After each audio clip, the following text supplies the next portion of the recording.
Wait, hold on. I promise this is not as depressing as it sounds. If you would like the quick answer, here is why I stopped making my dream game. Game design and game development are not the same thing. So even if you have 20 years of programming experience, it's a good idea to start small. The second reason is that my game was not playable within the first week of development. Now that may sound impatient and silly, but it's not.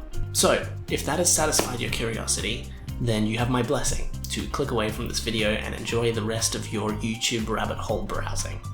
But if you're still a little bit curious, maybe grab a tea or a coffee. It's story time.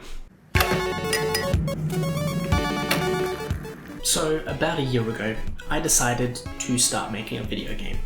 It was a cyberpunk themed first-person shooter with roguelike elements called Restart Required. Now I had no experience in making video games, but I do have a degree in mathematics and I do have a degree in computer science, and I work full-time in software development, so I figured I would have at least the core skills required to start making a video game. At the very least, I thought that I would learn quickly. In a way, I was right, but things didn't quite go as expected. There were other skills that I needed to learn, like 3D modeling and sound design, but that wasn't really the core problem. The core problem was that I was too naive to understand the difference between game development and game design. See, the development side of things was going pretty well. I was making big strides in the mechanics of my game, I was learning about common development patterns, and I was having a lot of fun. But after 6 months of part-time development and 4 YouTube devlogs, I felt like the core idea was not being executed properly. In fact, I felt like there was no core idea. What I had built was essentially a bunch of disconnected small technical demos with absolutely no core gameplay loop whatsoever. Things were not progressing the way I wanted them to. I realized that I don't have the experience to do this idea justice. So I took some time out to think. When I finally returned to game development, I decided I would start by doing a game jam. I challenged myself to make a game that was playable and fun in 1 week.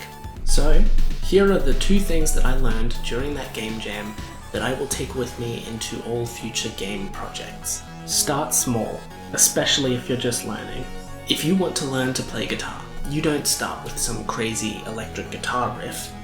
You'll start with 1 chord. This is how human beings learn.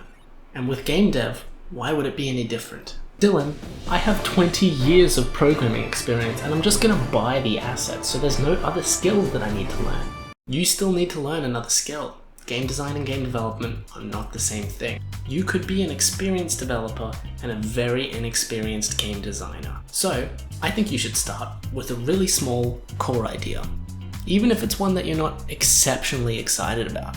Building something small will allow you to see progress quickly, so you will be encouraged rather than drained. For me, my game was not well defined enough. I had a bunch of these ideas that I was trying to cram into this one game. When I realized this was causing me problems, I tried to solve the issue by cutting down on the scope of my game. But by the time I was finished with that, I felt like I wasn't building the same game anymore. Start small. You can try making your dream game when you have a bit more experience. The second thing is to prototype fast. Try to make your game fully playable within 1 week. If you want to release a game, it's a good idea to get a playable prototype up and running as quickly as you possibly can. This allows you to make a quick decision about time investment. If you build a prototype quickly, you'll know within 1 week whether the core idea has any substance to it. You can even send this prototype to your friends and get quick, instantaneous, useful feedback. This is why game jams are so great. You're forced to build something playable and fun with a very small time frame. By the end of that jam, you know whether that game is fun or not. So best case scenario, you've spent, say, a week developing something, and now you really like that idea. You can expand on it and release it as a full project.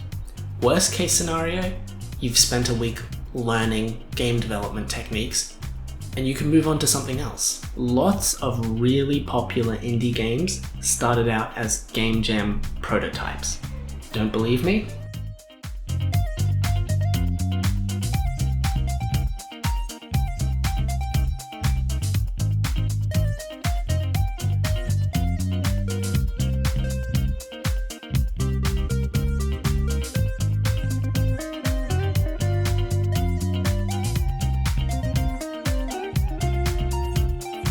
Keep in mind, this advice really depends on your goal.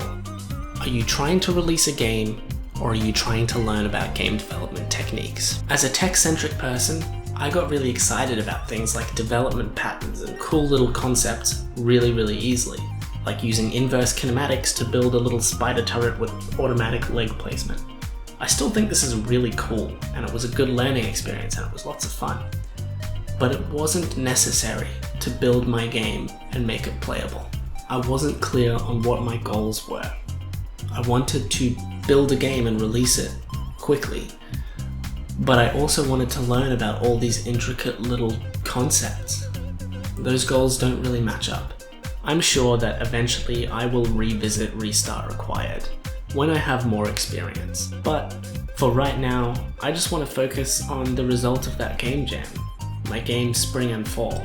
I think it's fun, I enjoy playing it, and I would like to make it into a full release. If you would like to follow along with the development of this new game, Spring&Fall, please consider subscribing or following me on Twitter where there's more frequent updates. Thank you for watching. I really hope you got something out of it. If you did, there's a little button down there that says like.